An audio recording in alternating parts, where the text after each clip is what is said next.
Mm-hmm. Hmm? We are live. Hello. Oh, Welcome to this week's episode of Hollywood Matrimony Live. Thank you so much for watching us on YouTube and Facebook. Don't forget to find us on the Instagram and Twitter.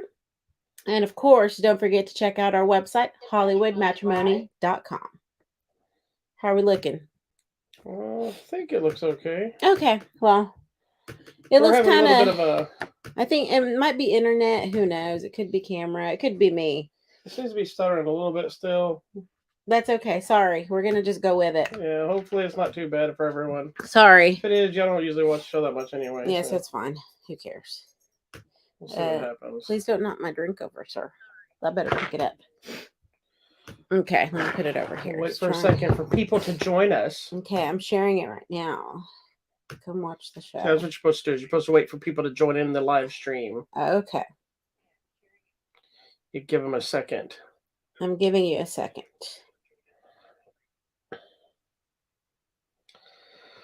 Oh me, oh my.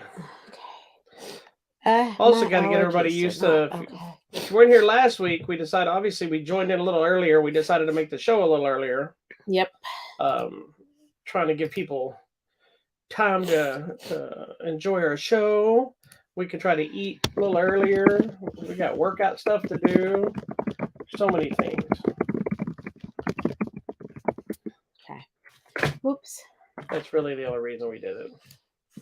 Just because. If it doesn't work, then we'll go back to our regularly scheduled time. I don't think it matters, but Hmm? as long as it works for us, that's what really matters. I know, since nobody really watches the show anyway. I've got bad allergies today. You I are. still haven't gotten my Zyrtec. Why not? Because I haven't stopped. I forget. Because you dumb. I'm dumb. That's why I don't feel good. It's because I'm dumb. All right. Exactly. Well, All right. I'm gonna say let's do it. Let's move Let's do on. I still think it. we're kind of stuttering a little bit. I don't know, Yeah. but hopefully y'all can shoot us a message if it's If it weird, looks or really bad, let me know. And we if can it start doesn't, over if too we have bad. to. You know what? I think it's fine. How about that? All right. Let's talk about movies. All right, babe. You get to pick a movie out of this I didn't list even right change. I here. just left on my chill tank top. That's fine. This is my home hangout lazy clothes. Pick a movie to talk I don't about. care. Pick whatever. Do you want to talk Why about don't you talk that about one? yours? Okay, we'll just go in this order. Hello, welcome. We are going to talk about the movie Highway to Heaven. That's this movie right here, folks, because I got it right there. So Now, I can some watch it. people may be confused by your statement. Explain. Okay, so Highway to Heaven was a TV series in the late 80s, I believe. You'll have to look it up, but I believe so. And it starred a man named Michael Landon. Now, He dead now. depending on what time period you're in, you may know Michael Landon Oh, from Bonanza when he was Little Joe, or you may know him from Little House on the Prairie. He was Paul. he was Little Paw. Or you may know him from the series Highway to Heaven, where he's an angel. So, the interesting thing I was thinking about this, I watched Highway to Heaven before I really got into Little House on the Prairie, but I was aware of Bonanza because Saturdays with my grandma, we'd watch Bonanza, Smoky Gun. Yeah. Actually, we called it Ponderosa, Smoky Gun, and what's the other one with Miss What's her name in the big house? It's Gunsmoke. Not Gunsmoke, but the other one. There was another Big Big Valley. Valley. But what was the mom's name? We'd called it Miss That, whatever the name of the lady was. So Big Valley. So we'd watch all I was these thinking westerns. of Miss Kitty, but that was from Gunsmoke. That's Gunsmoke. So. No, but this is the other one where everyone lived in that big house. So Big white-haired lady. Yes. So I was aware of him as a young man. I had never watched Little House on the Prairie. I've tried and I thought it was trash. Really? I hate Little House on the Prairie. Did you read any of the books or anything? Probably yes, not. because I clearly was. I don't think you were the main. I was laying around watching. All I did was read Little House on the Prairie and Holly Hobbit books.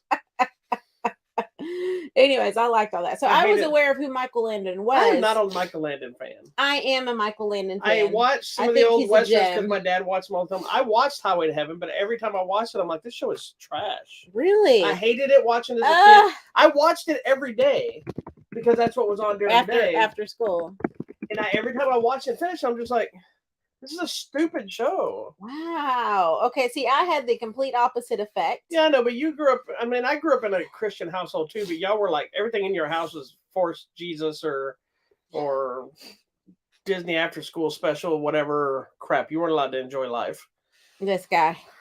Anyways, I Options. loved me some Highway to Heaven. I thought it was so cool. I would get emotional about it. I was like, oh, God. he's saving people or he's doing miracles. So I was bad. really in tune with the story and message of Highway to Heaven. You were in tune with it. I was very into it. And then the nice little lady that would watch me after school during that time period, like she'd make me little sandwiches and I'd be doing my homework and we'd have the TV on in her kitchen. And I just thought also that was fascinating. She had a little TV in her kitchen, babe. And now you have a 30-inch TV in your kitchen. I do. So thank you to, what was her name?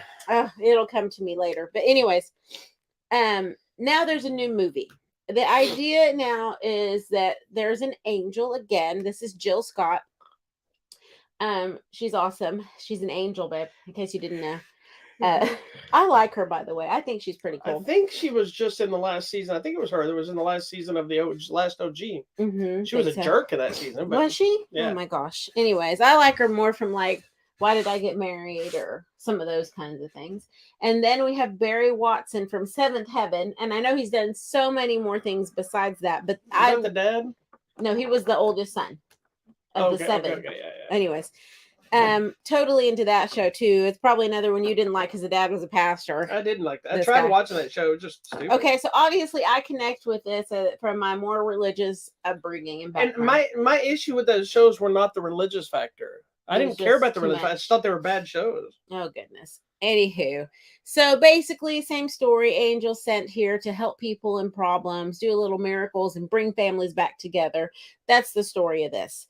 The one issue that I kind of had personally, it may not bother you, is I felt like it was a really just long episode, like a super long thing. And you told me, well, remember it's a Lifetime movie. I'm like, but does it have to feel like a Lifetime movie? Yeah, they all do. That's the thing with me. So it hit the dog too. Sorry, Vader. If it's a Lifetime, he got hit with the miracle. If it's a Lifetime or a curse, if it's a Lifetime, it's going to always be a Lifetime movie. It's never going to look like anything I know else. Because you can tell where the commercial breaks are. I can't even tell you of any Lifetime movie that I've ever watched that was good. Like they're all the same crap. Like this one is rehashing an existing storyline, but it's the same crap. Like every Lifetime movie is either something about falling in love, it's finding your way in life, it's revenge, murdering your husband, murders and revenge, or rehashing something, or it's 1700 Christmas movies. And that's okay. I'm down with all. And every Christmas movie is the same movie with a different cast. I guess. Oh, I'm not even sharing the screen. I'm over here talking. Because I had the movie up, but here you go. Since the movie fell down, I'm going to share with you. Even God struck that movie down. Wow, that's harsh. I don't know, man. I'm assuming this was probably meant to be a backdoor pilot. Perhaps. In hopes for a new show. Kind of rebooting maybe the idea of the brand or the franchise. But it has nothing to do with the show? Has nothing to do with it. None of the characters are mentioned. No. I mean, it's kind of the same thing where she's like, oh, my boss sent me on this special job. But, I mean, that's it. Who's her boss? The big G. He's Tracy Morgan? He's the original G. She works for God. Anyway, sorry.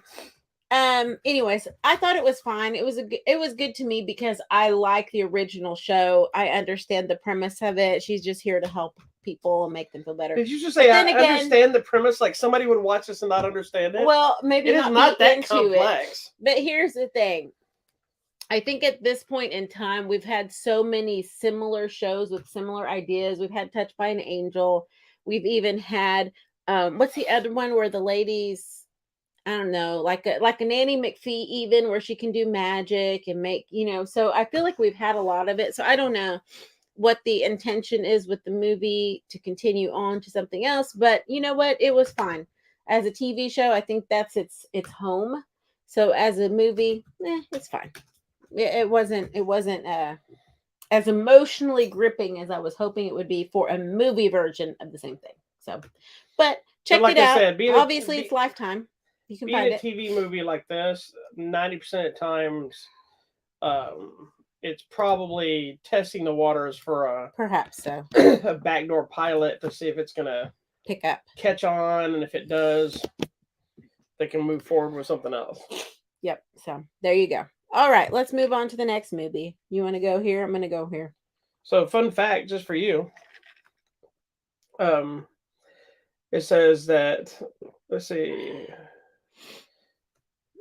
Okay, so Michael Landon Yes. created and wrote the original series. Yes, I right? do know that.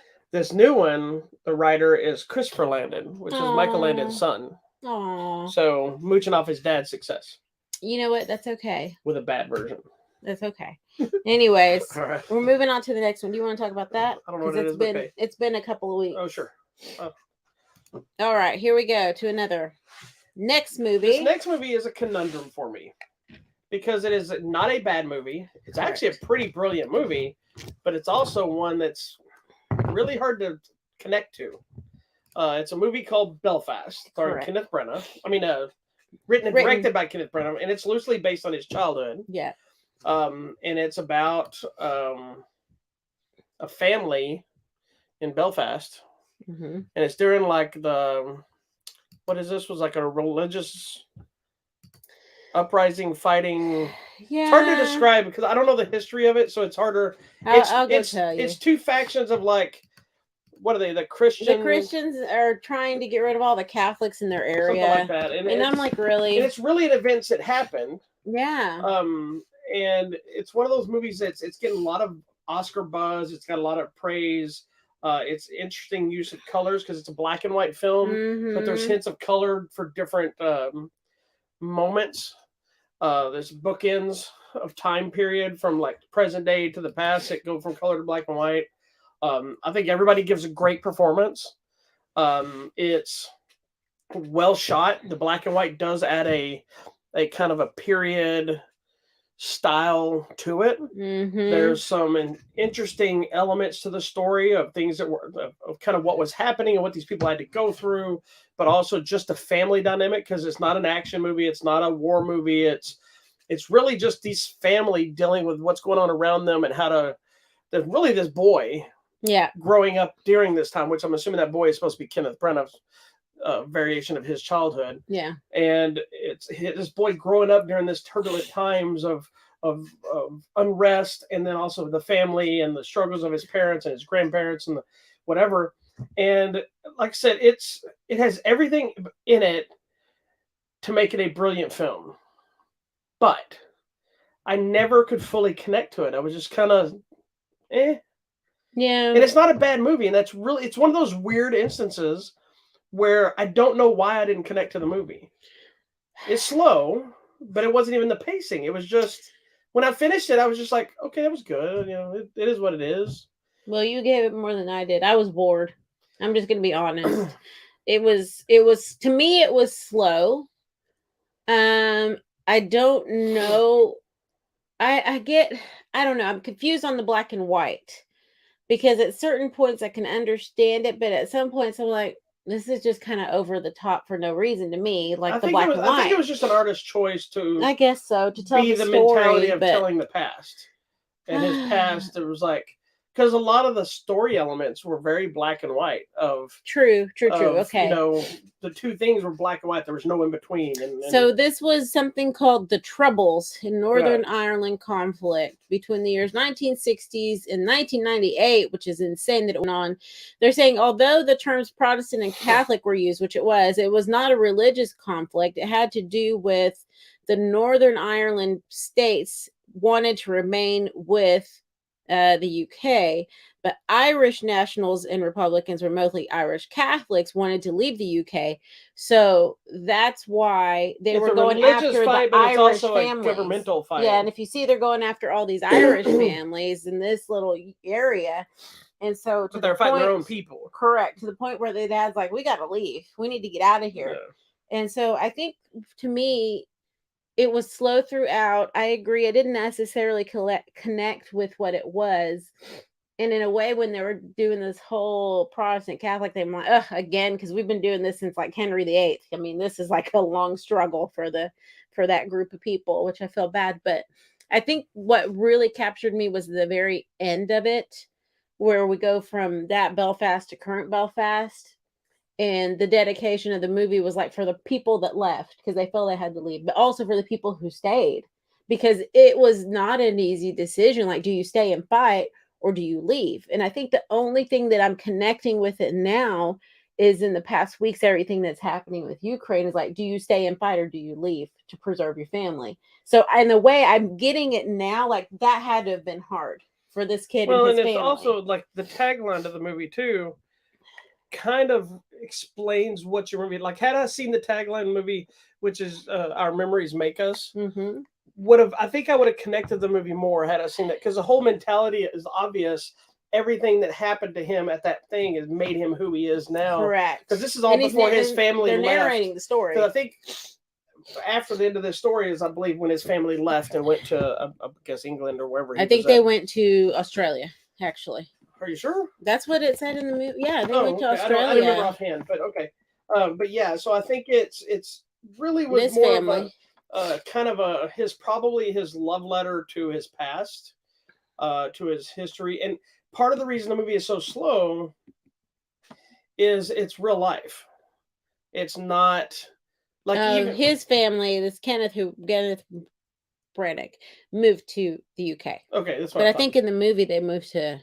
But I think it's the real life elements Australia. because even though when there's like some a little bit of actions or lootings or fights, they're not overly exciting. They're because you're not following that. You're following what his family are doing. So if they run away, you don't stay and get to see the action. They run away from the action, and so I think that's why the pacing is kind of slow. It's because it's how life is. It's and not... I think too because the story is being told from the viewpoint of the little boy. Yeah. So he's only around at certain moments, and so then the camera, when he sees something, okay, then we follow that, but then we come back to the little boy, and obviously part of his day is at school, and then the other part he's trying to like listen and figure out, but he's also confused about what's going on because he doesn't understand. Well, see, and I think it's a culture thing too. I think if you're like one of like a acquaintance, colleague, friend, whatever you want to call him,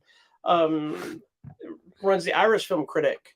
And he really connects with the movie because he's not just Irish. He was born and lived in Ireland. See. And so we don't know about this. Yeah, I was reading his review of it before I watched it, and it's polar opposite viewings of what he experienced and what he feels because of it's his country.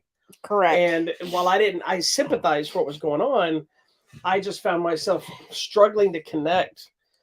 And maybe it's because I didn't live through that and I didn't hear stories like that. Just like even though I didn't live through the Alamo, being a person in Texas, we're Texas. We know that. you listen to somebody talk about them and you're like, oh, well, not you, but me. Like, but I know it's not the same thing, but you're funny. It's a really well-made movie. It's a beautiful visual movie. The little boy's really good, by the way. I thought everybody in the cast was amazing. And Judi Dench was like, wait, is that Judi Dench? He's for that kind of hair. Oh my gosh, she just looks so cool. And the guy that was the dad, the grandpa, is a great movie, but you either connect with it or you don't, I think. Yeah, and I mean, it was fine. I was a little bored at times, and I feel bad for that. But no, you don't feel bad. We connect with what you connect with. It's just, I feel like, I connect with stupid stuff, and I should care more about what happened to these people. Look at your shirt, because you wearing the same shirt from 2 weeks in a row. No, I didn't wear it. Last week I wore Hello Kitty. But you wore that when we did our Disney thing last week. I put it on just to come show people. But today I actually am wearing it. You've been wearing that shirt nonstop since then. No, I have not. She has not bathed or changed clothes. Okay, I have not bathed even though I have fresh, clean hair. There's a spider in her hair. That's fresh, clean hair. Anyway, it's one of the movies I think everybody should watch because there's a story element and there's things in there, struggles, and I always think these kind of movies that people should watch. I agree. We need to learn more about history of the world. And I think some of you will connect with it instantly. Some of you might have the same feelings of it. Some of you might fall in the middle of it. I think it's a well-acted movie. I can see getting award buzz. I can see all the things that it's connecting with. It just was kind of for me as far as a finished product. I agree. I mean, it was. It's a weird feeling, liking everything about the movie, but still really going about the film because it doesn't happen often. Usually, you know exactly why the movie doesn't connect. Mm-hmm. You know what I mean? It's like I was watching this movie and I really liked the movie, but this one character just sucked. Well, it was nominated for 7 Academy Awards. I know, that's what I'm saying. I'm not surprised after seeing it. Golden Globes. Yeah, after seeing it, I'm not Critics' surprised. Choice, I'm British not surprised Film it's nominated Awards, at all. It deserves it. It's just one of those movies that just didn't work as much as I was hoping. And I was kind of excited to see it. You've been very excited this whole time, and I've been kind of indifferent. And my whole excitement came from Kenneth Branagh. Yes, because I'm a fan of his. And so I agree. I knew nothing about the film. And then for some reason, at one point, I thought it was a musical. Yeah. From some of the stuff I had read, or I thought it was about music. Like how music connects you or gets you through things. I don't know where that story came from in my mind. That's the other one about the little boy that became a ballet dancer. No, it wasn't that movie because I don't even know what that. I've seen that. It was a long time ago. Okay, well I haven't seen that, but okay. I can guarantee there was not a movie about a ballet dancer that I was like, man, that's the one I want to see. It was good. I'm sure it was good. nominated for gazillion things. I'm sure. I'm not saying it's a bad movie. Okay. That's just I don't flock to the ballets. Okay. Anyway, Belfast is available now on Blu-ray and DVD. Check it out. Give it a shot. Yeah, because we may not know what we're talking about. I know a lot of people that love this movie. And that's great. A lot of people put this movie on their favorite film of the year too. Oh, wow. So I can see it. So do your thing, people. Yes, please. Because we are an equal opportunity movie watching family. Some It's things okay to disagree. Yes. As long as you understand that my opinion is the right one. We do not get paid for our reviews, obviously. That's right. Okay. Oh, my note. We're going to have to go buy some Zyrtec because I'm dying. All right. Let's go. Let's go here. All right. So I was super excited for this next film. It's a documentary called Luci Desi. It is available now on Prime Video, and it is directed by Amy Poehler. So, he used to be married to Will Arnett. Okay. So, little Lucy Arnez, the daughter, found a box of tapes of recordings of her parents, of Luci and Desi. And it's like, wow, what are all these recordings? So it's just kind of them talking about their lives, making the show, being producers, running studios, and even their life and their marriage. So I am a fan of Lucy. I've watched I Love Lucy. I've watched the Lucy Show. I've watched whatever. And I was still again surprised by the amount of shows that they were running at their studio. I mean, like this was a ginormous operation, and like every TV show out there was being made at Desilu Studios. So it was interesting to me just to kind of see and hear in their own words, because we've got a lot of home movies, a lot of their own recordings about them talking just about everything going on throughout the show, throughout their marriage, having kids, everything. So I thought it was very interesting and intriguing. What did you think? I thought it was very good. I enjoyed it. I'm not a big fan of Lucy outside of I Love Lucy. I didn't really like most of the other things. You know, I always loved when she'd show up on the Three Stooges, just because I'd see her. Not that she was on there much, but I go, "Oh, that's Lucy," you know. But my problem with the documentary is, and it's a personal problem. It's not a problem with the film itself. The film was great. I felt like I didn't get any new information. Oh, see, I did. But that's also probably because what I do. Yeah. I'm constantly studying stuff, reading stuff, hearing stories. And like when we watched that other movie, the one with the movie that they made. Oh, the one with Nicole Kidman. Yes. And that movie, I think, gave us just as much information as this did. This obviously goes a little more in depth because that was about the final show. But I felt like, had I not seen that movie so recently, or saw this first, I think I would have had a little bit. But I also knew most of the shows that they had produced, and I knew a lot of the relationship. The only thing I didn't realize is I actually thought they had a more hated end to their relationship. Meaning, I'd always heard stories, you know, because you always hear the stories about his alcoholism and cheating on her, and then they're remarried, and things that I've heard over the years. I guess I pieced something in my mind like that they hated each other after the show ended, and you know, all the way up to his death, and so I created this vision that they probably never spoke, and it was fights, and seeing that element was a nice, interesting twist of saying, okay, I always thought they had a real issue with each other later in their lives, and seeing that, yes, they got separated, but they remarried, and they seemed to even be closer when they were no longer together. Yeah, when they married other people, they were happier. And even see hearing the stories about the final days of his life and their connection even at that moment. That was like, okay, that was a nice, interesting thing that I didn't know But that's my thing is when I go to a documentary, I want to learn something. Right. It doesn't mean I need to learn like knowledge, but like if it's about a person or a movie or a career, or I want to learn something I didn't know. And so when I already know it, I felt like it's good. So if you don't know a lot, it's excellent. But if you know a lot, it's going to kind of depend on how big a fan. Like you're a big fan. I'm a fan. My mom's a big fan. Yep.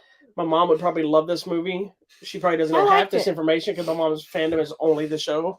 She doesn't know anything else outside of the show. So, but yeah, no, it's really, really good. It's well done. And I do always love these kind of documentaries that have, that are like kind of led by actual audio or videos. It's kind of like the Val movie. Yes. Which was so good because it's led by all the videos that he shot over the years. And did you watch the other one with the Salon Moonfry made?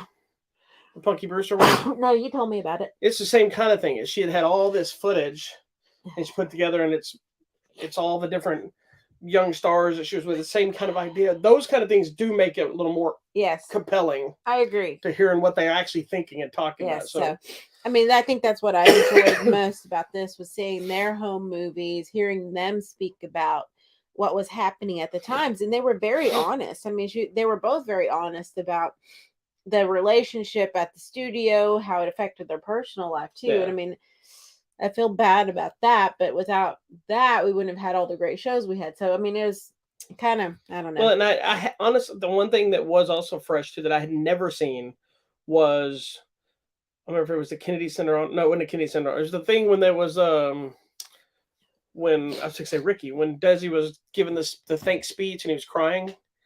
Oh, that was I'd never seen that. Was it the Ed Sullivan Show? I think so, but he was talking about his culture and his thanking America for it, and and Lucy, and I'd never seen that before. He's very emotional because I'd always heard this hard edge of him, and you heard about the business factor and the alcoholism and all the bad things.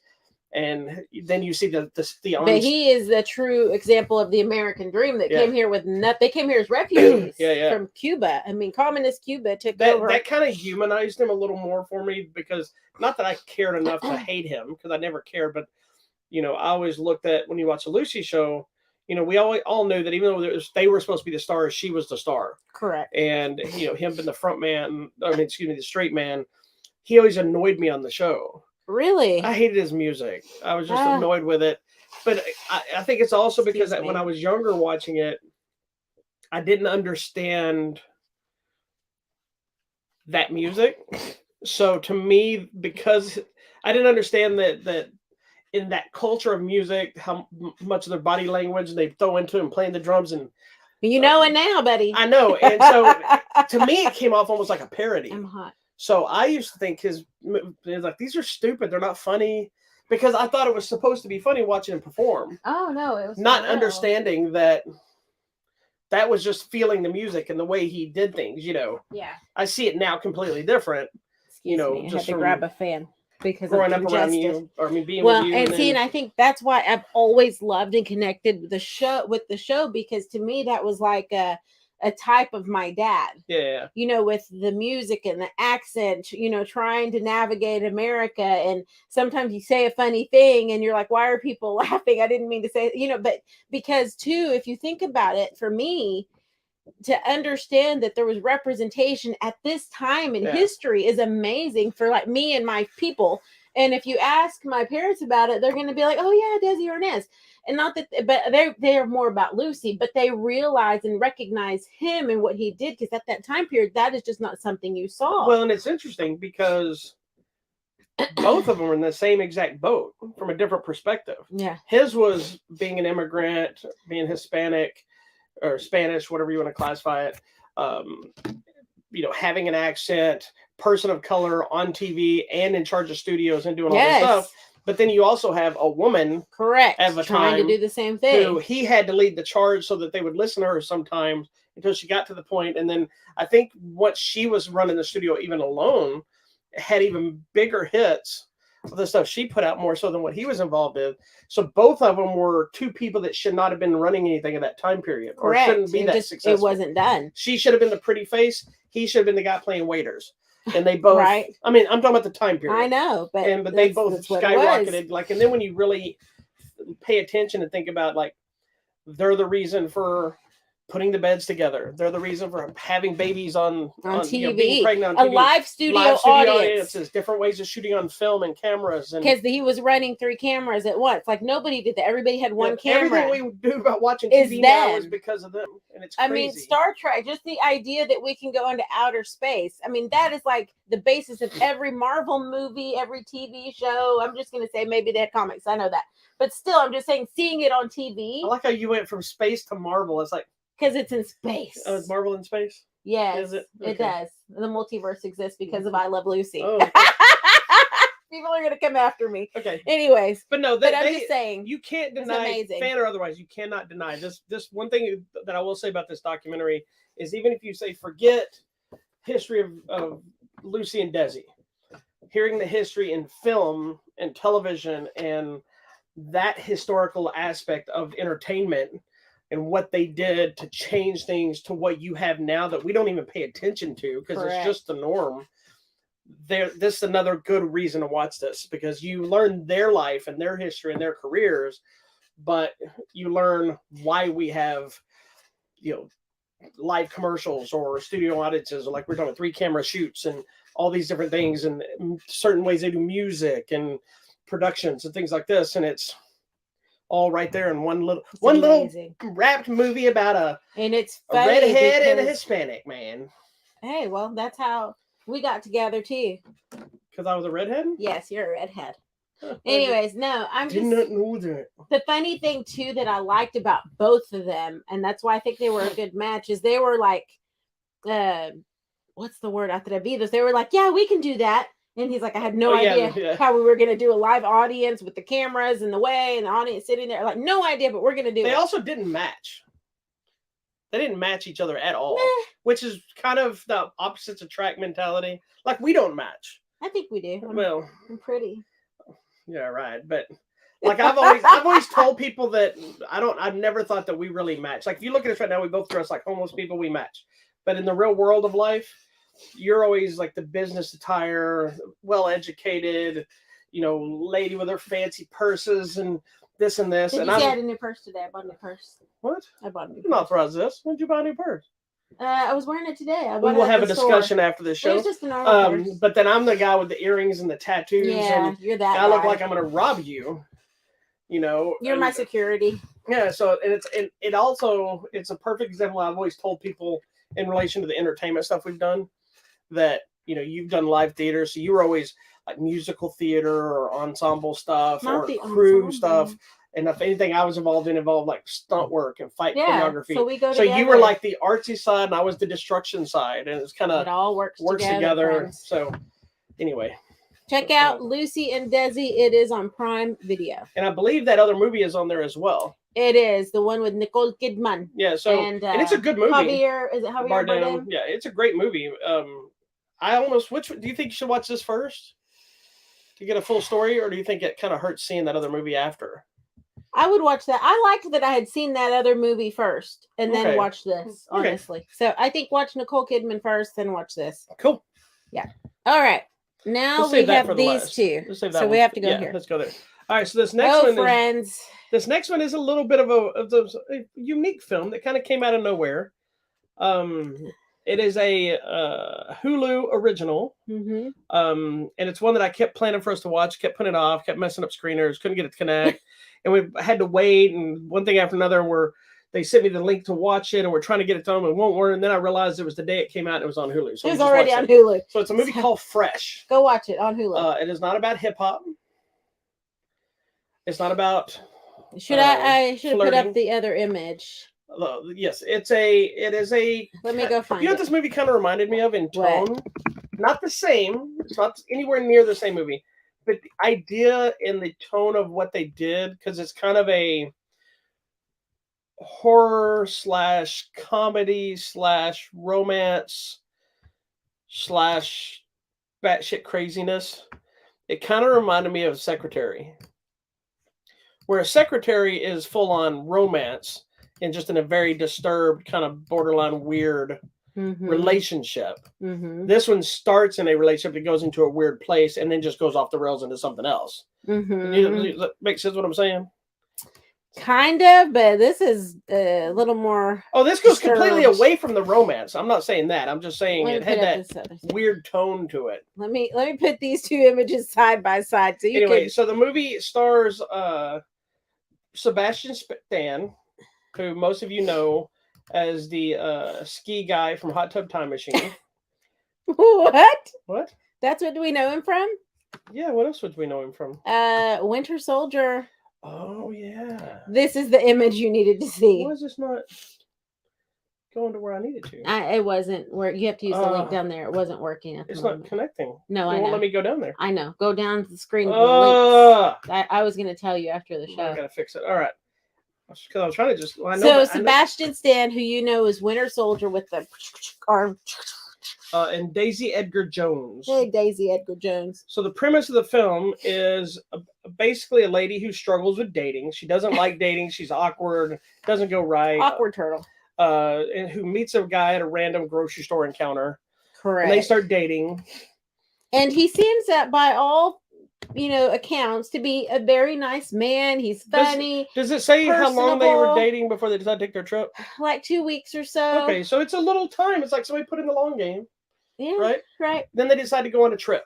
Yes, he was taking on a surprise vacation. And then everything goes apeshit. Because as you can see from the picture, something's going to go wrong on this little trip. Would you like me to read the synopsis? Yes, please do. The movie follows Noah. That's the girl. Who meets the alluring Steve at a grocery store. That's Winter Soldier. And given her frustration with dating apps, all the things that we've just said, takes a chance and gives him her number. After their first date, Noah is smitten and accepts Steven's invitation to a romantic weekend getaway, only to find her new paramour has been hiding some unusual appetites. Okay. Which then you can figure out it goes in a very strange direction. What did you think? Because you knew nothing about this. I knew nothing about this except the picture with the hand. Right. And I was like, oh, somebody's eating somebody. And I didn't know anything about it other than that same picture and Sebastian Stan. So I'm like, okay, I'll watch I didn't even know that. Yeah. I just knew there was a picture of a hand, and I was like, you know what? I'm in. Because what if it's a horror movie? And I figured it was going to be something that, but then I'm like, okay, if you're giving me that kind of pattern, this title, I figured it's going to be kind of a lighthearted horror, dark comedy thing. Oh, see, and it's a little bit of everything. It's a little everything. I was kind of thinking more of that TV show with McCall. I can't ever say his name. Mads Mikkelsen. Hannibal. So I was thinking, are we going to go like in a creepy murder mystery? People's body parts are turning up. Anyway, I didn't know. But I was like, horror movie. I'm in. So we sat down, we watched a horror movie. Horror. The poor girl just was trying to date the guy. He's not a whore. So what did you think? I love this movie, guys. It's so good. It is so good and unexpected, and it got me just all over the place. Like, I was intrigued. I was really engaged in this. So here's the thing: is the movie, the first little bit of the movie, it's kind of your standard rom-com film, and then it does take this real weird turn. But it never, until maybe the final act, and even then, it never really turns evil and vicious. Now, stepping away from what's happening, but I'm talking about the tone and the way people are behaving. It's not brutal. It's not super gory. There is gore. Because we could have gone in a very dark... it could have easily gone into human centipede level. That's what I was going to say. Craziness. But I think what keeps the movie kind of light, interesting, fun, and disturbing all at once is Sebastian Stan, because he plays so good shit out of this character. He is so good. He reminds me. He makes me realize when you hear about Ted Bundy. Yes, that it's absolutely probable, and how they always say Ted Bundy was very charming and ladies nice liked looking him. man. Nobody thought anything was weird about him. Sebastian Stan plays this character like this. He's very likable. Even when you know what's going on, you still kind of root for them to date. You're like, oh, it's like he seems like a good guy. Yeah, and he's just got some weird things, and it's not the direction you think it goes. It's like what you were talking about, like with the Hannibal idea. Obviously, you look at the appetites and the hand, you think cannibalism, and while that plays into this, it's not what you think. It's not even about that, really. Yeah, it's not and it's not even the direction of how you would think that's used. Like, I thought it was going to be something else, and I'm like, oh, that's weird. Yeah. But he has so many moments of he's bizarre, he's awkward, he's funny. There's like a whole dance sequence that he does while he's doing something, and it's like you can. Oh, and I loved all the music. There was so much 80s music. He looks like he's having a blast playing this person. Yeah. I think too, it's funny because it starts off with like the montage of bad dates, but something I've always been saying recently is like, I would hate to have to date now. Like, that must be horrible. Dating now must be absolutely horrible. And I think worse after the pandemic where people have not been out and been socializing. That's why they need to legalize prostitution. Lord have mercy. As long look as at that. Okay, look. I want to say this really quick on prostitution. I don't know how we got there, but yes, no, well, I'm going to tell you. I'm going to tell you. I'm going to tell you how I got here. And I joke about that. I agree. You know, I don't think as the way it stands it should be because it's not safe a lot of times. Correct. But if you really look at it, if there's two people that just want to hook up, if you look at a Tinder date or anything like that, it is the exact same thing as a prostitution, minor the exchange of funds. Well, there might be exchange of funds. There might be, but I'm just saying it's two people hooking up. Correct. Right? If I take you out on a date to a movie to buy you dinner, you better hook up. It's still the same thing. Still prostitution is skipping the date.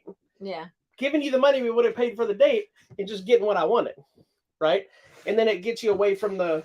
I think that kind of stuff would also minimize this kind of stuff. Correct. Because crazy people could go out and get the thing. Because not all of them. Some of them are batshit crazy. And I know a lot of people, religious beliefs and everything else are against prostitution. I'm not arguing that point with you. That everybody has their own beliefs. But I think things like the legalization of marijuana, legalization of prostitution, not only makes those things safer, you can tax it, but it also can help with some of the criminal element. I agree. No, I've always been on board with that. I think because the thing is, then you would have these people register as a sex worker so you could track them and make sure they're okay. Yeah. But also we can enforce like annual checkups and physicals stuff, and all but that. But also safety things and not just that, but protecting it. Yeah, protecting it's not you. Being that it's safe going to some stranger's house without. Yeah, because you know they're going to turn you into baby dumplings. But anyway, this movie has nothing to do with prostitution. We just went off on a tangent about dating apps. No, I was just saying, I think dating at this time and age would be difficult. And I think that's what we see at the beginning of the movie. So I think, like you said, it makes her susceptible for your Ted Bundy type to walk up and just be this really nice guy. Here's what I kind of disagree with you on one side of this. Is I don't think dating nowadays is difficult. I think it is. I think dating nowadays is easier. What's difficult is actually getting to know somebody. Because we're living in a world of technology where we can meet via email. Yeah. You have so many people. It's kind of like the old school mentality, how people used to make fun of people or thought they were crazy because someone would have a pen pal with somebody in prison and fall in love and then want to marry them. And you're like, how would you do that? You've never met them, whatever. It's not any different than you meet somebody on Facebook and you start talking to them, you talk to them for years, and next thing you know, you're getting married. It's the same thing. The only difference, one's in prison, one's free. But they could be catfishing you. That's what I'm saying. It's probably just as bad, but they just happen to be at home. I don't know. But I think so I think having a relationship, trying to get to know people and then maybe or finding someone, like if your desire is to find someone and get married and have kids, I think that's going to be difficult in this time. Well, it's also harder because because you have all of your dating apps, you have all the social medias. But that's not everybody really wants dating. It's for booty calls. Well, I know, but no, that's not what I'm talking about. What I'm saying is because all of these things exist, people have changed the mentality of they want the instant connection. And if I talk to you in person and we don't connect, they immediately will move on because they have the option to go just swipe again. And I think it's also superficial, like because you're looking for, I want someone that's 6 feet tall with green eyes, and he has to be a doctor. And you had somebody like that. Yes, I know these people. They can't live at home or work from their bedroom. And I'm like, we're in the middle of a freaking pandemic, and they need to have a good job and no kids, never been married, and I'm like, ooh, that's a long ass list when you're 40 years old. The ones I think are the worst, and we know some of these too, are the ones that are trying too hard to meet them. They expect it's this.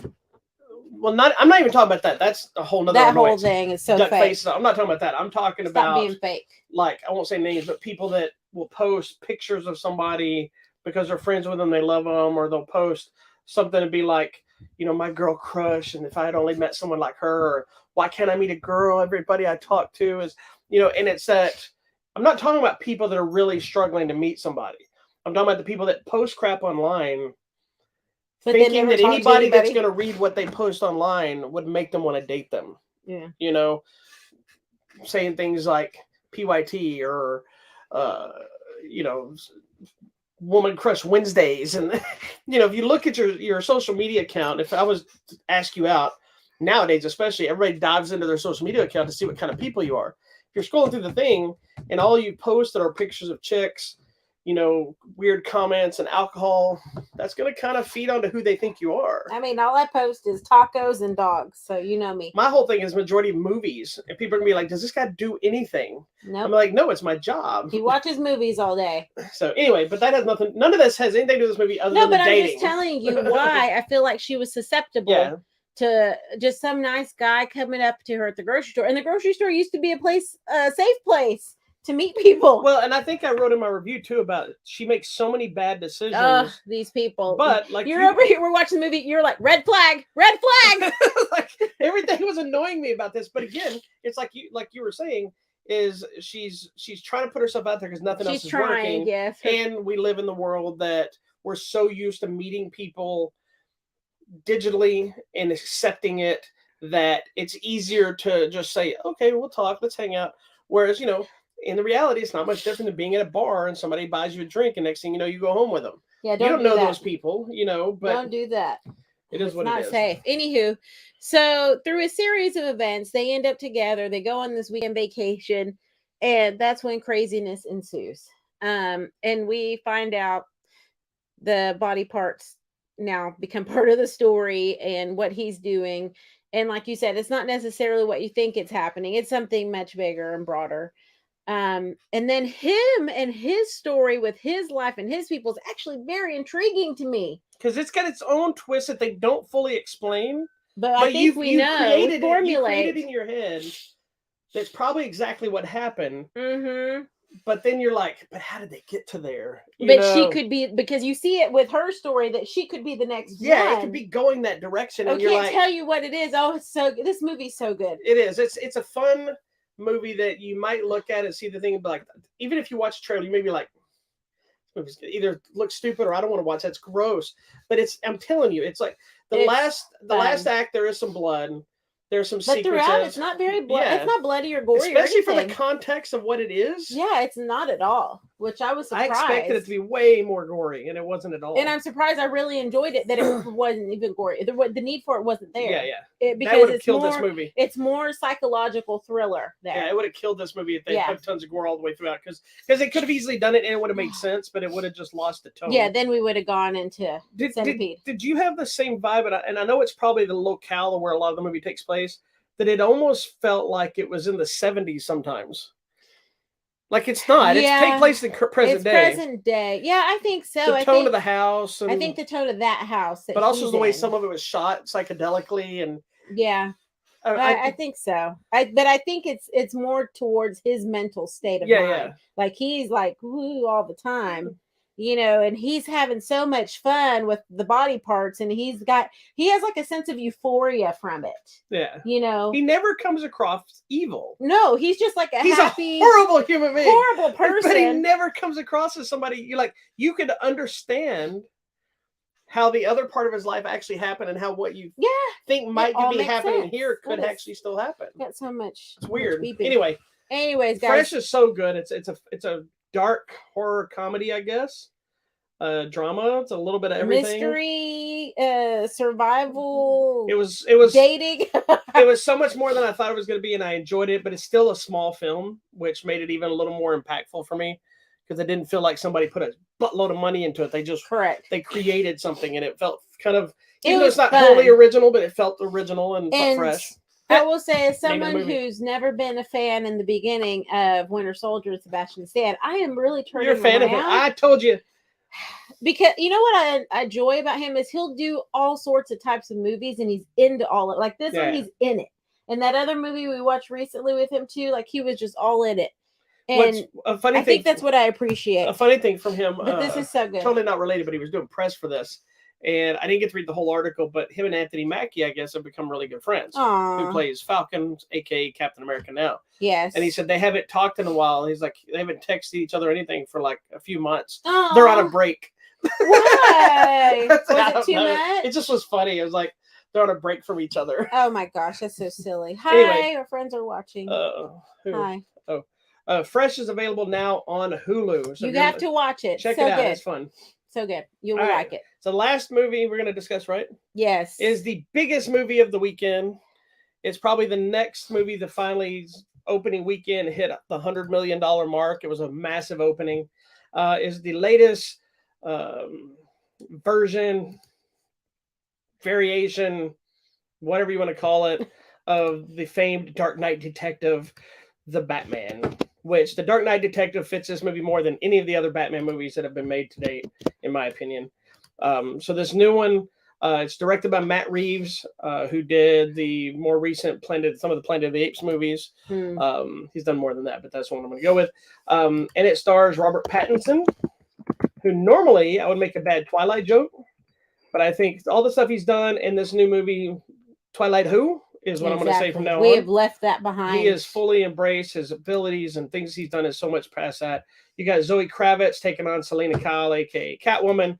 You got Jeffrey Wright as Commissioner Gordon. Andy Serkis, not the circus, but Andy Serkis, is Alfred. You have Paul Dano, your favorite, as the Riddler. And my favorite, Colin Farrell as Oz, aka the Penguin. Now, I can tell you all those characters, none of that's a spoiler. It's in every trailer. It's pretty obvious. A few things about this movie. I was on the fence because, again, I wasn't a huge Robert Pattinson fan, but he's really sold me over the last few movies, especially The Lighthouse. The Lighthouse was a big turning point for me. He's so good in that movie. But now when he's in a movie, I'm like, okay, I'm interested. Yeah. Before it was like, oh, this guy, Mongoloid. I spent years calling him a Mongoloid because of Twilight. I apologize, Robert Pattinson. You're no longer a Mongoloid. Wow. Maybe a minor Lloyd. Okay. but no, I actually like everybody in this cast. I know you don't like Paul Dano, but we're going to discuss your feelings in this movie about him. But I will say, for those that haven't seen this movie, it's a different Batman movie. Before we get her opinions of it, it's a different kind of Batman movie. It's not the full-on superhero basis that you're used to.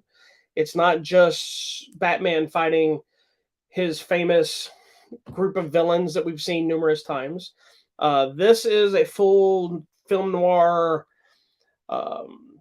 detective murder mystery. The way I've been describing it to most people is if you take the movie Seven and you slap Batman into it in that universe, it's kind of that vibe. It borrows from very detective. It borrows from the Year One graphic novel and then very heavily from the Long Halloween storylines. And if you've never read those, you don't need to. There's animated film versions that you can watch as well, even though they're not exact. They're close enough. And the movie is following two storylines. You have the crime underworld aspect, and then you have a serial killer aspect that we're dealing with, all encompassing. And if you didn't hear, this movie is very long. It's 3 hours, which does come into play of how does it hold up. Now, with that being said, we had planned, I still may do it now that we're done, but we had planned to do a full-on Batman marathon because I wanted us to be able to talk about all the Batmans kind of fresh before seeing this one. We watched one Batman movie, and it could not be more different. We watched the 60s Batman, the movie. So good. And never got anything else, so I don't think that holds up to qualify to compare to this movie. But it's a good movie. It is a ridiculously bad. It could not be more away from Batman than possible. So you had some interesting feelings going into this movie. I did. I just wasn't into this at all. And you're not the only person. I've had a lot of people that were like, eh. What is your feeling? I know you love Batman Returns because you love Michelle Pfeiffer's Catwoman. I love Michelle Pfeiffer. What is your feeling on Batman movies in general?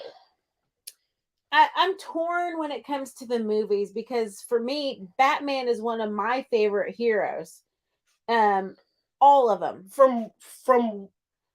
Okay, I need an explanation. Okay, so here's an issue I've run into more recently with different people that are fans. Okay. And I'm not questioning anybody's fandom. Okay. Because everybody has their different fandom. And this movie is another prime example of, for you to like this movie on some level, you have to understand the source material. Correct. If you're only a fan of the movies, your impact and fan of this movie is going to be different than mine. Correct. Thankfully, you have seen some of this source material. Yes, and I actually wanted to tell you and tell everyone, thank you for making me watch or having us watch. You didn't have to make me because I'm about Halloween. Long Halloween and the year ones. Did you watch the year one? I thought I did. Okay, you may have. I watch all the Batman animated stuff because I'm telling you, DC's game is in the animated films. Yeah, those movies are amazing. Well, and when you compare, so my question to you then. Because you don't read the comics. I don't, but then when you say but when you say Batman is your favorite hero, what is the basis for that? That's what I want to question. Because I guess let me say DC. I'm going to set this up. The reason this is intriguing to hear from you because I had another friend who saw Batman. They thought it was horribly boring. Oh, they thought it was too long. All they talk about is Batman does nothing but get beat up in the whole movie. Which none of these are factual, true, but it's his opinion. But he's also a hardcore Marvel fan. Oh, so he's anti-DC. But then as he starts talking his trash about being, and he might be listening to this show, so he knows I'm talking about him, but I'm not going to call him out.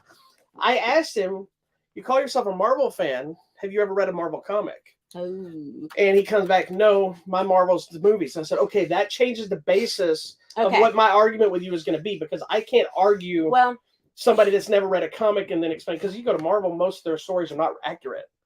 Because they couldn't use everybody. Okay, so my basis of Batman are the animated films, which I think, according to you, are somewhat close. Some of them are mostly the graphic novels. Yeah, they change a lot and piss people off. And that's okay. But I think what I've always been drawn to Batman on DC side, which will be similar to how I feel about Hawkeye on Marvel side, is they are normal people. They don't have superpowers, but they have such tremendous heart and the will to want to help someone else at the expense of their own lives. And they don't have to This is why I have a theory, even though there is a little bit of a supernatural element to it. Yeah. I think you're going to fall in love with Moon Knight. Oh, is he? Moon Knight is essentially the Batman of Marvel. Oh, okay. He was a normal guy. That's how I connect with Hawkeye. He was a normal guy, but he's a millionaire guy. He's got the cape and the thing. But there's a supernatural Egyptian curse element to that too, so it does change a little bit. Batman. I mean, obviously, Batman the animated series is where I really fell in love with it, like years and years. Right. Okay. I always forget. Okay. That's my basis of what I know about him, and I think you've shared some of the graphic novels with me. You're like, hey, you have to watch this Halloween. You have to watch.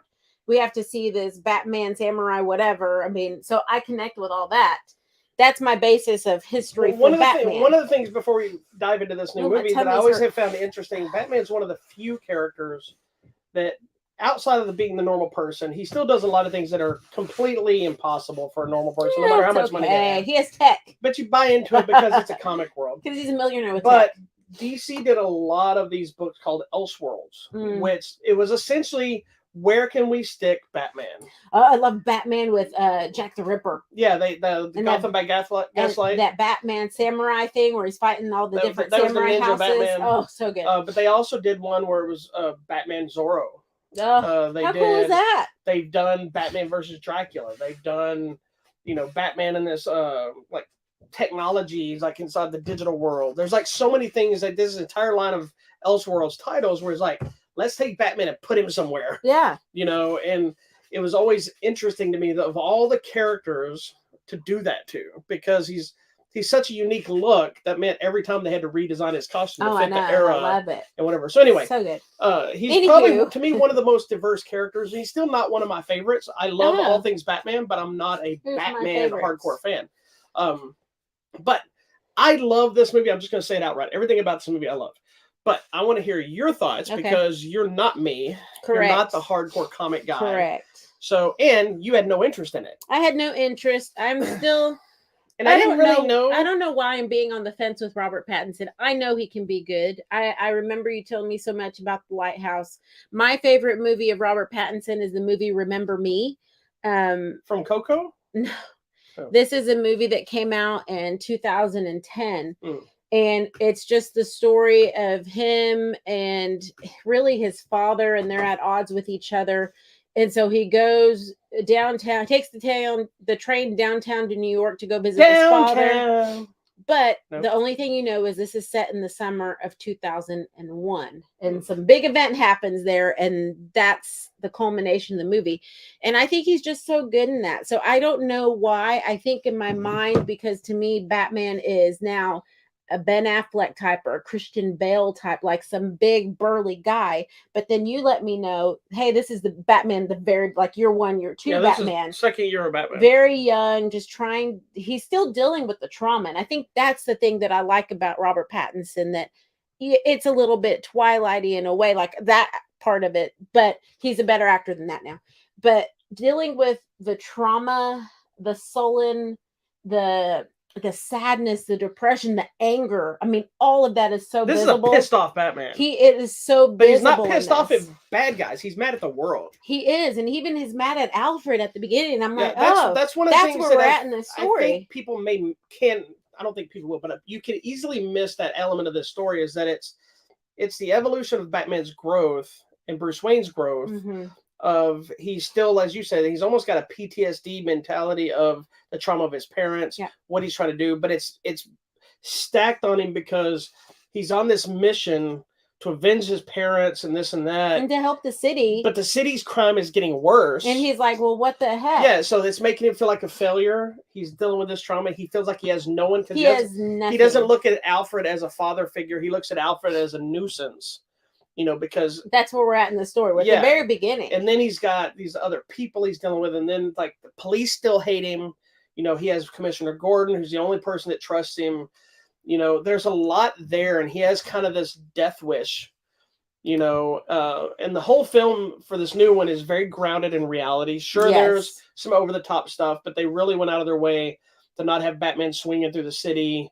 There's only, I think, one scene where he kind of flies like we normally see Batman throw his cape up. In this one, they did a very clever that was use very of smart. actual I was like, actual technology that is real life. Yeah, of how he can make it work and still do the same thing, and even had a shocking look when he was on the edge of a building, like, it wasn't there yet. And I do think that's what I ended up liking about the film. Once you told me, hey, this is Batman year 1, year 2, like very beginning Batman, I'm like, okay. And the fact that everyone is grounded in reality, because I think, Penguin was like, wah, wah, wah, and, Joker, Riddler, whoever, like, what's his name? Help me. In what? Riddler. In the new one? No, in the old one. Frank Gorshin? No, not the old one. The Jim movie. Carrey? Yeah, this is not Jim Carrey. No, this is not Arnold Schwarzenegger. Yeah, those things I will say Jim Carrey's top. Riddler is probably the only really good thing about that movie. But if he was more maniacal, they made like it darker, this, very dark, and I'll tell you, if killer vibes. You see Riddler in the trailer, and he's got that military mask on, and I'm not a big fan of a lot of Batman's rogues gallery. I'm not a Joker fan, a Catwoman fan, Penguin fan. I'm not a real big fan of any of their characters. A lot of the random characters I like more than that. Oh, look, and I have this. But the Riddler, I always have liked the tone, but never really the character. Correct. I was really concerned when I saw him, and I'm like, ugh. But it makes so much sense. It works so good. And I think that's the other thing, that at the end, when all these people show up, ready to fight, and I can tell you what happens, but at the Riddler's behest, it takes the real world mentality. It takes that thing when these people go rogue on the internet, and like these people out of nowhere show up and just start shooting. I mean, that's real life. Well, it's kind of an interesting take too of the origin story, because we don't rehash the Batman origin story again. Thank God. By the but way, it does dive into the history of the Wayne family and its connection to this, which is an interesting connection. Like I said, I like that you have two stories, and this is one of the reasons the 3 hours is necessary, because it gives everything time to play out. And if you're somebody that's like, I don't want to go watch a 3 hour movie, fine, wait for it to hit HBO Max and watch it in sections. But it works for what it is, because you're getting that mystery, you're getting the buildup of each character. Nobody feels rushed to me. Everybody had a moment to shine. I personally think even your bad guys, even your Penguins and Falcons, like they had a moment to. I think Colin Farrell's Penguin stole the movie in his sequences, not just because I'm a hardcore Colin Farrell fan, but he was just so all in. You can't if you don't know it's Colin Farrell, you'll never know it's Colin Farrell. I agree. I didn't know. Like there's no fake Like you look to cannot him. tell. His voice is different. His face is everything doing. He's getting a spin-off TV series on HBO Max that's supposed to deal with kind of where we're at the end of the movie and his rise. Yeah. So, but he's also like a secondary character. He's not even a main villain per se. It's very much like watching Gotham. Yeah. If you watch the TV show The Gotham, tone as well, and the how dark and the grit. Yeah, it is. It's almost like this movie could take place in Gotham, that TV show, but a little heavier. When the little boy grew up. Yeah. And became. But when that Robert show Pattinson. where you see Penguin, who's kind of a lackey to the mob bosses and kind of finds his way to become the Penguin we know and the high villain, and that's kind of what's happening here with him. But you're really spending a lot of time getting to see Batman be a detective. Yes. And that was one of the things I think that was always present in the other shows, maybe in the comics too, that he was so smart and he had a keen mind and he could pick up on the secret codes or the riddles, or he could see like at crime scenes, like, oh, what's this and that. Like he's really detectiving. And the police sometimes, because the police would always miss stuff, but Batman would get it. Yeah. And they're like, oh, how did Batman know? It's interesting how the time has kind of gone two different ways with that. It's like, if you look at the 60s Batman show, his knowledge was almost comical. Yeah. You know, like the Bat Computer, or anybody wrote like the Riddler episodes, they'd read a riddle and they instantly knew the answer. And it's not like in this one, it made sense that he knew the answers because they weren't that hard to figure out. Mm-hmm. If you thought about it and you got the right mindset. In those, they were the most obscure. What was the one in the movie that says something like, what sits in a tree? It's like a pigeon with an assault weapon. Like, none of that would make any sense, you know. But at the same time, you look at other ones and they rush the detective side of it. It's like, how do you know that? It's like, because I saw this, let's go. And this movie let that build of trying to find clues. You even get a very cool scene where he's on the ground and he's trying to put it together and he's looking at the who's connected and he's trying to figure everything out. And then there's elements that they're completely wrong about. So it's like, even though he's a detective, he had the whole thing wrong. Yeah. You know, and it kind of changes the tone of it. So I really love this movie. Okay. And here was my big test on a movie like this. When it's this long, I see it a second time. If I really loved it the first time, because the test for me is that now that I've seen it, does that same length hold up the second time? Mm-hmm. So I got to see it early. I couldn't take you, which then became the conversation if you were going to see it at all, because you're like, I was only going to go if I could see it with you, and I don't care. Well, and I didn't want to make you sit through another long movie again. So when we went to see it, I was excited to see it again when we went to see it together. But at the same time, on mine, I'm like, please like it as much the first time. Please don't get bored now that I know and the excitement's gone. And I loved it even more the second time. I picked up things that I didn't notice the first time. Now knowing the story, little things like even you probably saw it right away and I just missed it. But I miss things sometimes too because I'm trying to hear. And so when I watched it the first time, I didn't have the luxury of the things because it was a screening, so they didn't have that. So I'm like focusing on reading. There were some mumble bits. Yeah, and I'm focusing on reading lips and not getting to look at surroundings and things like this. But I never noticed that the Riddler had ever drew a question mark on his shirt. Mm-hmm. You know, and I knew it was in the movie, but I never saw it was on him. Yeah. I knew it was on that. There's like a banner that hangs behind him. Yeah. So it wasn't until I watched the second time and I had my audio thing and I can just relax. I was like, oh crap, he did. Okay, that's even cooler because he actually did draw a riddle on. You know, it's little things like that changed it for me. And I think too, what I really liked about all of it, and now I'm gonna, what's his name, Paul Dano? Yeah. Okay. So if you don't know, she is not a fan of Paul Dano, not because of his acting ability. She doesn't like his face. I don't like his face. What did I tell you? Please don't say that publicly. No, but he looked like a sad, demented John Denver. That was a better description. And I love John Denver. If he was ever to be cast as John Denver, it would be a brilliant Then I casting. would be in. She would be all over Paul Denver because he does look like John Denver. He looks like a sad man. After you said that, it was like John Denver had gone crazy. Yeah. But yeah, so now, I don't like his face. There's something about just his. And I told her going in, I said, you're not going to see his face most of the movie. And that's good. So I want your honest opinion of the whole thing of Paul Dano. He was really good in this movie. It was really good. And I think this is your first step to your next Winter Soldier. No. I mean, the true test will be if I can watch that Beach Boys movie. Anyways. Beach Boys. It was the Beach Boys, right? He did that movie. Oh, yeah. Anywho, what I like and what I think is so scary about his character, it is so grounded in real life that this could actually happen. I'm waiting for it to happen now. Some guy could get, well, it has happened. Yeah, like yeah. like your school shootings or your mass shootings for no reason. Some guy gets Capitol uprisings. upset. Yeah, some guy gets upset. Yes, exactly. Let's say that. Some guy gets upset about something. They get on the old internet. Suddenly you have a militia that shows up at the White House taking it. That's kind of what happens. You can say these people had nothing to do with it or not, but it doesn't matter if that person intended things. You can cause things to happen by just your words, even if that's not what you mean. It's like if I was to say, man, I really hate so-and-so. Somebody needs to punch them in the face. And then somebody watching this goes, well, I could do he that. wants me to punch him in the face. I'm going to do it. And then go hit him. And I'm like, no, I was kidding. I didn't really want to. But that's how these things start. And I think that's what's so scary about his characters, because that's kind of the story of him and, how it unfolds. And I'm like, that is so scary to me. And there's an interesting element of and he did a really good job. Yeah, there's an interesting element of that part of the relationship between the Riddler and Batman and where they go and how the misconception of what one person thinks is happening. Mm-hmm. It also takes the audience in a place that you think something happened, and then it's a twist, and you're like, "Oh, that's clever." Yeah.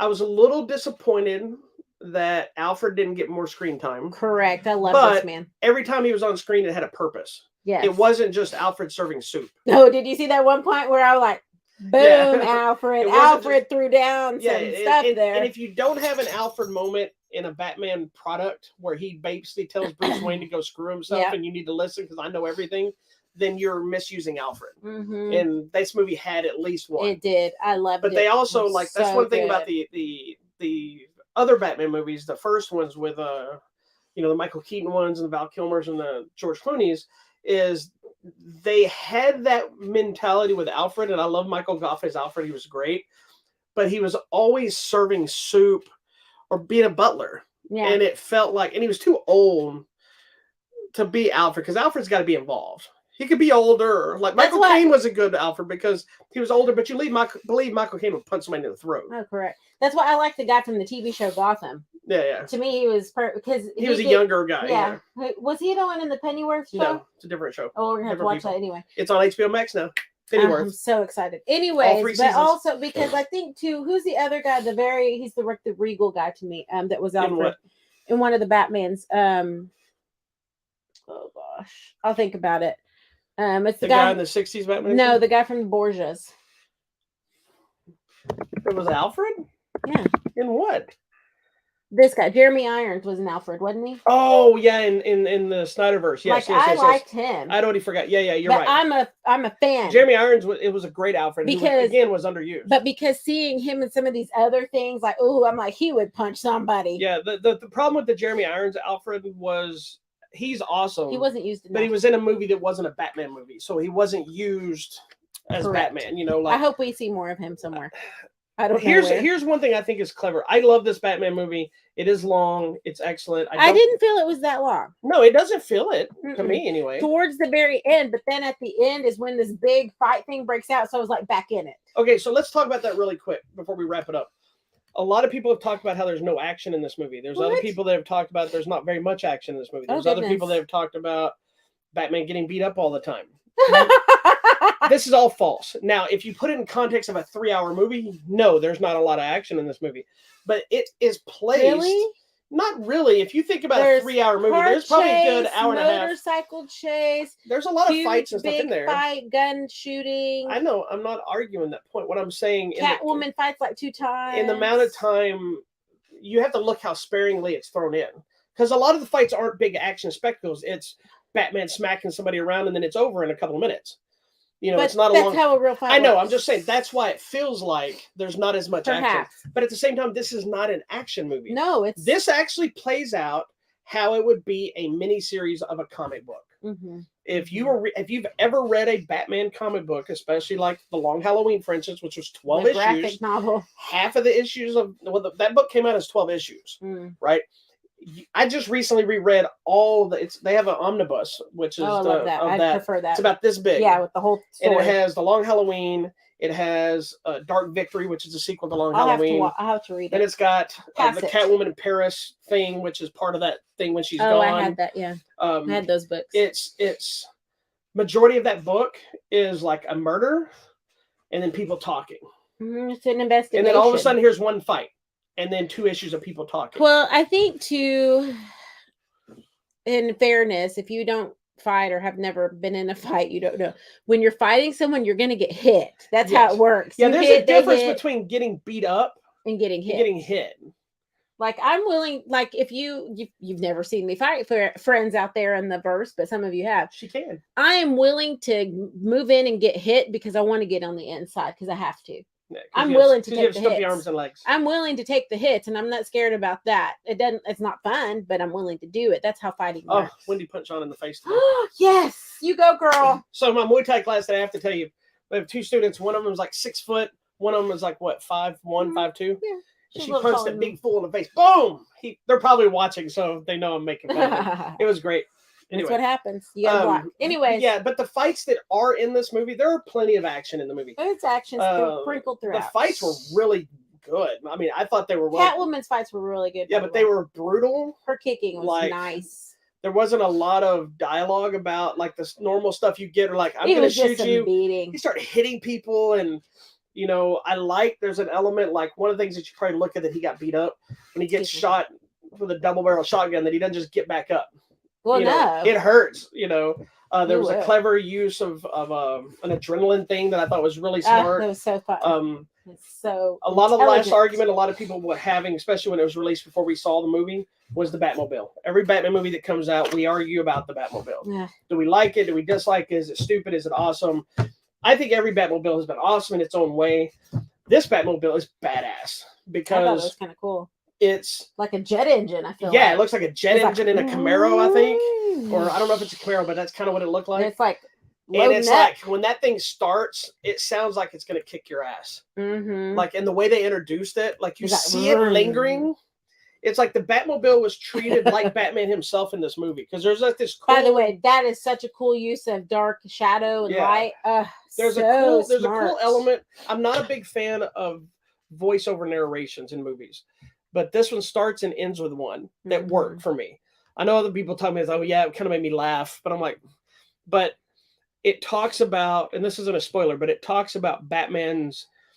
They don't even call him Batman most of the time in the movie. He's referred to as Vengeance. The Vengeance. Because he says that to people. And there's even people say, let's have a drinking game. And those just says Vengeance in that movie, do a shot. But he's makes a statement about how he's just there and nobody really knows where he's at. And so when they use the bat signal is not necessarily used to call him. Correct. It's to warn the criminal element. It's just on. Yeah. It's like almost like they turn it on and when night starts, they turn it off in the morning. And it's just on, and people see it, and they see the police copter come by, and they look, and they go, okay, crap. And then they start, it's like a horror movie. They start psychological, like they hear a little thing in the shadow, and they're like, oh my gosh. Now, there's like 4 or 5 times as we're setting up that you think Batman's going to show up and beat the crap out of somebody. And he doesn't yet. And he's not even there. And it's so clever. Smart. But that's how the Batmobile appears, too, out of darkness. But if you watch throughout the movie, it's in the background at the Batcave, and it's kind of there. It's covered in thing, and then they work on it, I think, at one point, and when it finally enters, it unveils in darkness, and then it just explodes in your face. And it's so cool. The movie did well enough that I'm pretty sure we're going to get a sequel. My concern with this version of the franchise is pulling off some of the other villains, the not so grounded villains. Because a lot of the Batman villains are very over the top. Joker, you can still create, the crazy, just psychotic, like the Joaquin Phoenix movie could exist in this kind of thing. Totally. Although the timeline they've now created, he couldn't because Bruce Wayne was a little kid. So they'd either have to go an old version. Have to go. One of the speculations was that still wasn't even the real Joker, that the actual Joker that Batman fights was inspired by that character later on. Evolve later. So we don't know if they're ever going to connect those two. It doesn't really matter. It's not important. But people like characters like Killer Croc, Mr. Freeze.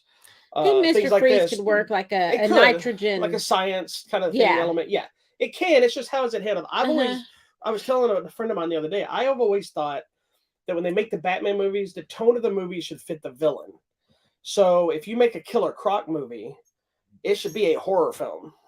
Huh. You know, like a horror monster flick that Batman's dealing with, or Clayface. Yeah. If you deal with the Riddler or the Joker, it's like this. It's a serial killer kind of mentality. Mhm. And it changes the tone of what they're dealing with. If he's fighting somebody I think it's possible. like if he fights somebody like Toyman, it might be a little lighter, but not quite camp, but it might be a little lighter tone because it's not as a. Yeah, but his Toyman's gonna go around exploding things. I know. So. I'm saying you still have the same darkness, but the visuals would be a little more vibrant because of the stuff he does. Anyway, I love this movie. I'm so glad it exists. It did so well this weekend.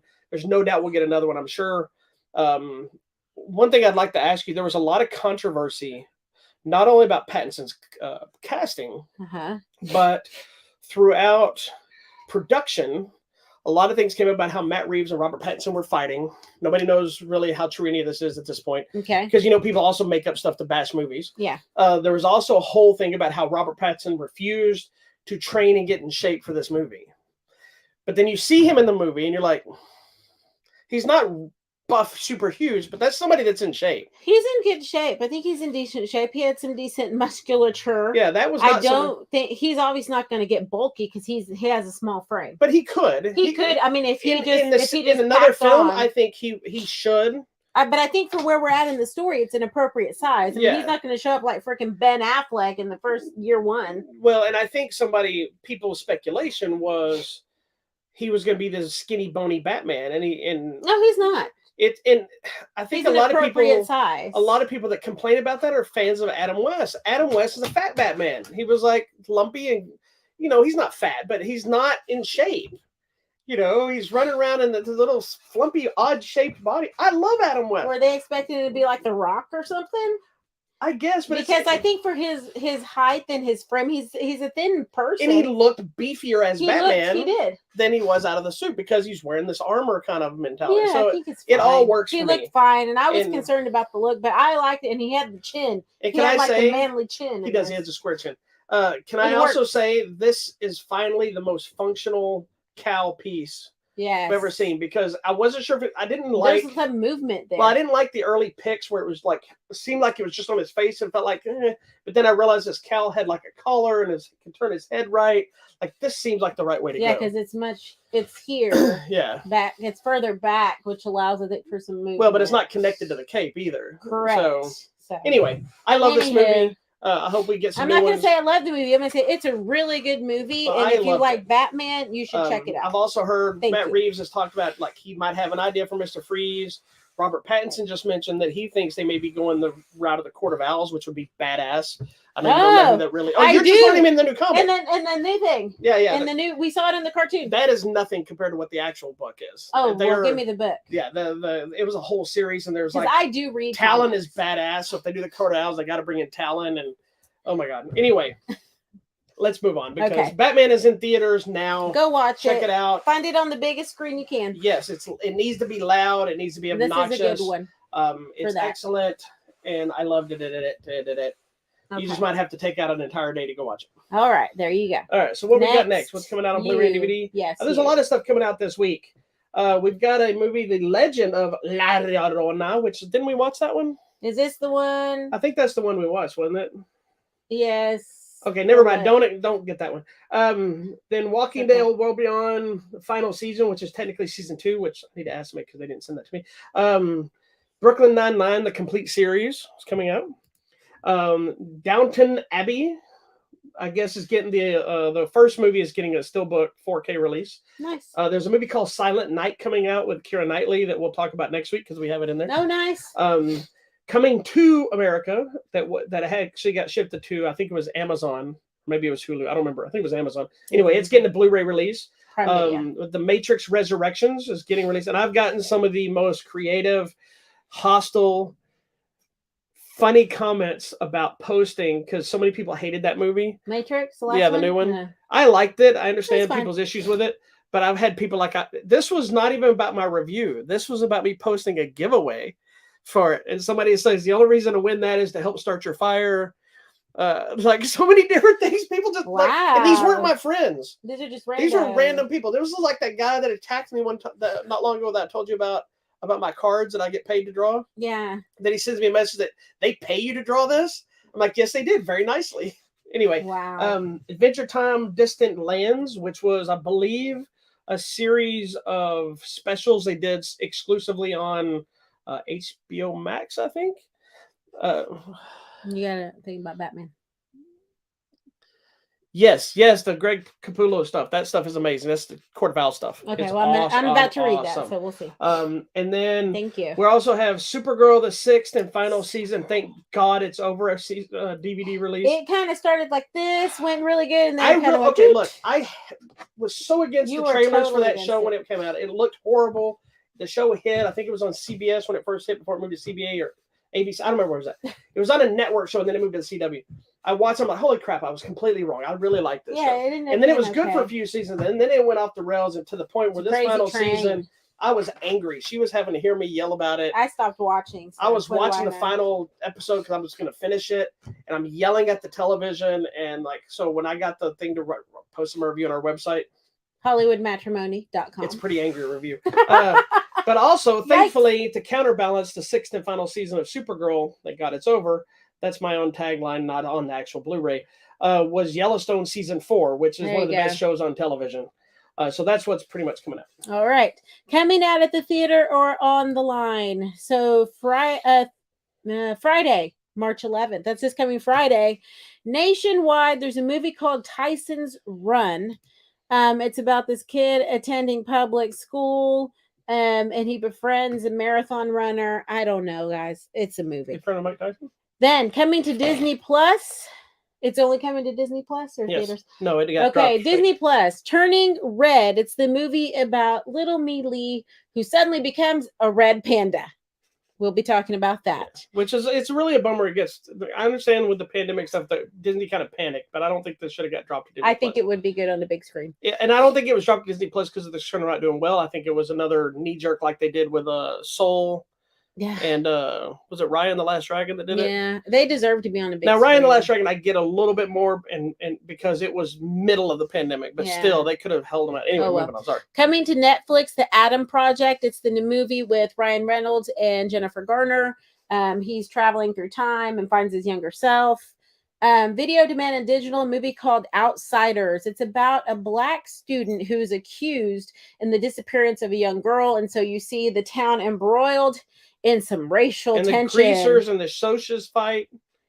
Video Demand and Digital, a movie called Off Season. A lady receives a letter saying that her mother's grave has been desecrated. So she travels to this little island only to find herself stuck there and craziness ensues. Why'd you skip the Exorcism movie? Because it's in limited release. Oh, okay. Shh, let me do my job. Mm. Okay, and coming out to Video Demand and Digital, this seems weird. It's a movie called Ultrasound. I know, I keep skipping it. This guy's on his way home, has a flat tire, and is forced to spend the night in this strange house. It sounds like the beginning of the Rocky Horror Picture Show, but this one actually sounds like it's going to take a dark turn, not turn into a musical. So I'm sorry to interrupt you. What day are you reading? March 11th. Okay. Yeah. Go ahead. Sorry. That's it. That's it for me. What is it that was just showing? Hold on, I gotta look. Red Panda. That's the big one of the week. And okay, Adam there was Project. something else I saw that looked like it was saying it was coming out. I need to go because my tummy's hurting. So I'm gonna go. Okay, I was wrong. That's later in the. Okay, that's it. All right. So for giveaways, really quick, we still got a few copies of the Many Saints of Newark. King Richard, which has been nominated for some Academy Awards. If you want to check it out. An upcoming action martial arts flick, Invincible. I think we have one more copy of Green Mile on 4K to give away. So good. Halloween Kills, the 4K extended cut, and of course, you didn't update it. The Matrix Resurrections. Oh, that's what was showing earlier. No, it I'm was so not. sorry. It hasn't been on here. Okay, my bad. Anyway, ignore that. Malignant. We're out of those now. We have one copy of the Matrix Resurrections that will be going out soon. All right. Well, we have another movie called 645. I believe it's a horror flick that will be going up this week. So the Many Saints of Newark contest will probably be ending this week, and 645 will take its place. All right. Also, this next weekend, we will be at AllCon. Oh, that'll be fun. So if you're in the Dallas-Fort Worth area, this is a convention we've been doing for 17 years or something, Yes. however long Alcon's been around at this point. It's a fun little weekend. It goes Thursday to Sunday. We host Hollywood Matrimony hosts Superhero Sunday costume contest. It's a great time. We'll have giveaways. Sadly, not as many as we normally do because of the pandemic. People weren't sending me as much stuff, but I have some good stuff this time. So we'll be doing that. Just come out and see us. We'll probably do a live show or something. Yeah, we'll probably last year we didn't do live, but we recorded and posted, then posted the costume contest thing. We'll do it live if we can. Or we did it live on Facebook. We didn't do it live on YouTube. Yeah. That's what it was. All so anyway, so that's what's going on for that. Do your spill, sister. Thank you so much for watching. Check out our website, hollywoodmatrimony.com. Go find us on Instagram, Twitter, YouTube, Facebook. Go like, share, send hearts, send bubbles. We love you, and we will see you next week.